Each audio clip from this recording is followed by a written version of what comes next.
केंद्र की मोदी सरकार के 12 वर्ष ऐतिहासिक रहे हैं। 12 वर्ष पूर्ण होने के उपलक्ष्य में समूचे देश में हर्ष का माहौल है। हमारे साथ विशेष बातचीत के लिए मौजूद हैं समाज कल्याण मंत्री और मेरठ के प्रभारी मंत्री असीम अरुण जी। स्वागत है सर आपका न्यूज़ 18 पर। क्या कहेंगे, ऐतिहासिक क्षण है, 12 वर्ष सफलता के उत्कृष्ट वर्ष। ये 12 वर्ष की यात्रा बहुत अच्छी रही। आने वाले समय में और बड़े बड़े काम हमें करने। मेरठ की खासकर बात करें तो जिस तरह लॉ एंड ऑर्डर को ठीक किया गया, मेरठ जिसे क्राइम कैपिटल कहा जाता था, इंफ्रास्ट्रक्चर में हमारी सड़कें, एक्सप्रेसवे, गंगा एक्सप्रेसवे, आरआरटीएस, देश की पहली आरआरटीएस मेरठ को मिली है। साथ साथ हमारे नए इंडस्ट्रियल एरिया आए हैं। मतलब मेरठ की प्रगति पूरे एनसीआर की वैसे बात करें तो इसमें अब पीछे देखने की ज़रूरत नहीं है। अगले 30 साल के लिए मोदी जी ने जो व्यवस्थाएं की हैं, इंफ्रास्ट्रक्चर और जो व्यवस्था हम लोग को दी है, अब हमारे सामने बहुत बड़ा अवसर है मेरठ वासियों के लिए भी और अन्य लोगों के लिए भी जो आकर के मेरठ में अपनी इंडस्ट्री लगाना चाहते हैं। इस समय आपकी सरकार इस पे काम कर रही है कि जल्दी से जल्दी सब लोगों को हम ज़मीन दें, बिजली दें, इंफ्रास्ट्रक्चर दें, ताकि आके यहाँ पे इंडस्ट्री हमारी तेज़ी से काम करें।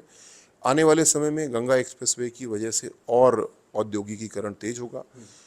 एक्सप्रेसवे, सभी एक्सप्रेसवे के दोनों तरफ हम लोग छोटे छोटे शहर विकसित कर रहे हैं, जहाँ पे इंडस्ट्री या शिक्षा या लॉजिस्टिक्स ऐसे विशेषज्ञ शहर तैयार होंगे और उस पे भविष्य में जो 21 साल का समय बचा है, हमें विकसित भारत बनना है 2047 तक, उस यात्रा को पूरा करेंगे। सर, मिशन 2027 को लेकर के क्या तैयारियां हैं पार्टी की, और क्या कहना चाहेंगे जिस तरह से मिशन 2027 को लेकर के ही एआईएमआईएम के प्रमुख ओवैसी बहराइच पहुंचते हैं और सबसे पहले वो सालार मसूद गाजी की दरगाह पर जा करके वहाँ चादर चढ़ाते हैं, तो ये सियासत को आप कैसे देखते हैं? भारतीय जनता पार्टी सबको जोड़ने वाला काम करती है और इस प्रकार की सियासत एआईएमआईएम जैसी पार्टियों को, इंडी गठबंधन की पार्टियों को नुकसान ही पहुंचाती हैं, लेकिन वो उसको समझ नहीं पाते। बहराइच का जो ऐतिहासिक घटनाक्रम है वो सबके सामने है। कौन राष्ट्रवादी है, कौन देश के साथ है और कौन आक्रांता है, ये बात इतिहास में पूरी तरीके से दर्ज है।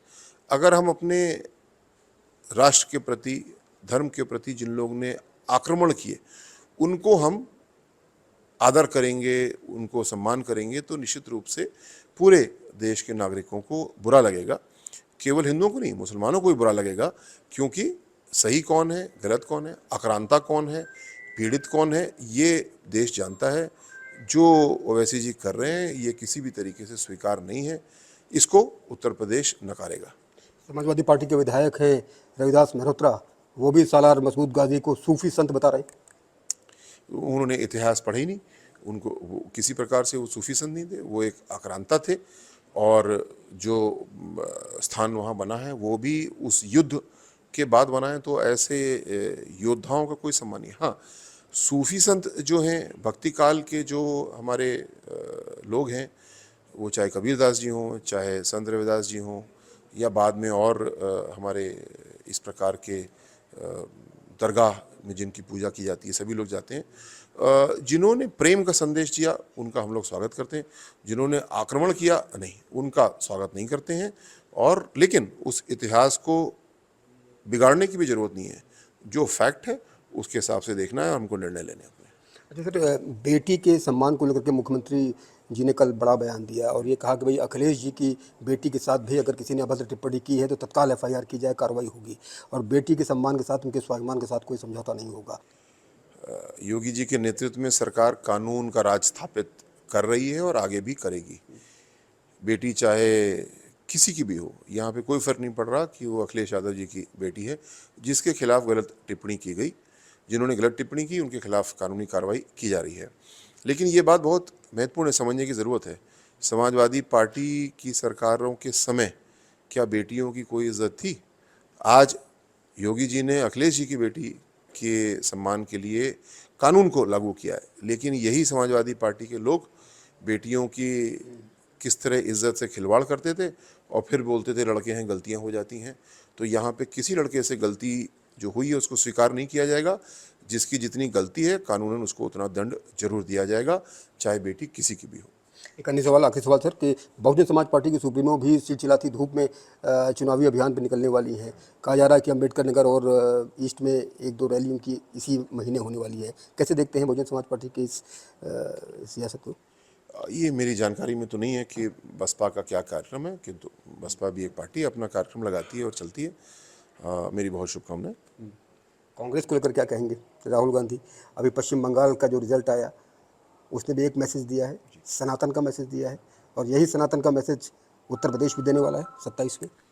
कांग्रेस की उपस्थिति तो उत्तर प्रदेश में ना के बराबर है और विधानसभा में भी ना के बराबर है। जो 2027 का चुनाव आ रहा है उसमें और स्पष्ट होगा। कारण ये कि कांग्रेस आज जनताओं के मुद्दों के साथ नहीं जुड़ी है। मोदी जी के नेतृत्व में जिस प्रकार गरीब कल्याण के लिए काम हुआ है, इंफ्रास्ट्रक्चर लाए हैं, लॉ एंड ऑर्डर ठीक किया है और आगे देश को बढ़ा रहे हैं, लोग इसलिए मोदी जी को आशीर्वाद दे रहे हैं 12 साल से। कांग्रेस, राहुल गांधी जी एक अलग ही दुनिया में रहते हैं, वो जो कि भारत के आम नागरिकों से बिल्कुल कटी हुई है।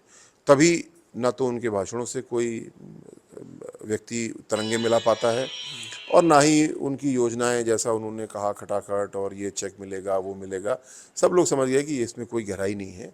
तो आज पूरी तरीके से कांग्रेस को पूरा देश, विशेषकर उत्तर प्रदेश, नकार चुका है।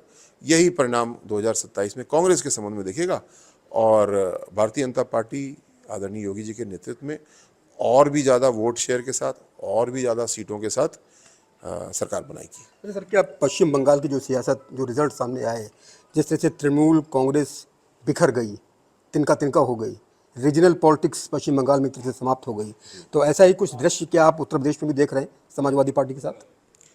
बात रीजनल पॉलिटिक्स और नेशनल पॉलिटिक्स नहीं है, बात सिद्धांतों की है। कोई भी पार्टी अगर वो सिद्धांतों पे काम कर रही है, जनता की आकांक्षाओं को पूरा कर रही है, उसको जनता का समर्थन मिलेगा। टीएमसी जिस तरीके से काम कर रही थी, भ्रष्टाचार को बढ़ावा देना, माफिया को बिल्कुल ही सिस्टम में स्थापित कर देना, इस वजह से बंगाल की जनता ने उनको नकारा और उनके बहुत सारे जो जनप्रतिनिधि हैं जो इस बात से पहले से नाराज़ रहे होंगे, जिनके मन में विरोध रहा होगा, आज वो विरोध खुल करके आ रहा है और वो गलत पार्टी छोड़ करके भारतीय जनता पार्टी के साथ, एनडीए के साथ आने के लिए दिख रहे हैं। भाजपा बड़ा सोच विचार के लोगों को लेती है, किसी भ्रष्टाचारी को, किसी व्याभिचारी को हम लोग नहीं लेते हैं, लेकिन जिसका रिकॉर्ड अच्छा है, जो हमारे विचारों से मेल खाता है, जो हमारे राष्ट्रवाद के उद्देश्य के लिए काम करता है, उसका हम स्वागत करते हैं। एक आखिरी सवाल सर, पश्चिमी उत्तर प्रदेश की धरती पर आप हैं, मेरठ के प्रभारी मंत्री आप बनाए गए हैं। यहाँ पर आज़ाद समाज पार्टी भी यदाकदा उनके प्रदर्शन और होते रहते हैं। यहाँ पर ऐसी सुगबुगाहट भी हो रही कि हस्तिनापुर से शायद वो चंद्रशेखर चुनाव भी लड़े, तो आसपा को लेकर क्या कहेंगे? अब मेरठ से तो क्योंकि अभी लोकसभा चुनाव में मैं समझता हूँ आसपा का कोई कैंडिडेट था नहीं, तो ऐसा कुछ राजनीतिक प्रभाव या प्रमाण हम लोग को देखने को नहीं मिला। लेकिन आज महत्वपूर्ण बात है, जो बसपा का वोटर पूर्व में रहा या आज भी है, वो वोटर बसपा से निराश हो चुका है और वो नए रास्ते देख रहा है। जो बसपा का वोटर है उसको केवल भारतीय जनता पार्टी, एनडीए ही रास्ता दिखा सकती है, काम कर सकती है, और हमने काम किया।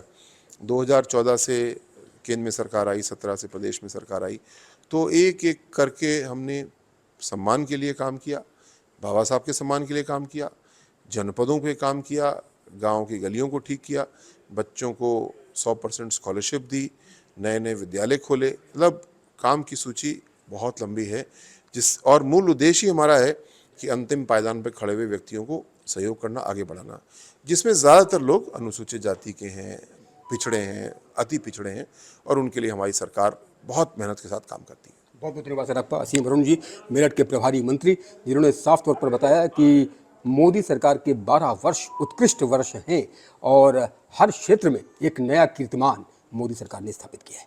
अपने कैमरा सहयोगी अभिषेक के साथ उमेश श्रीवास्तव, न्यूज़ 18 मेरठ।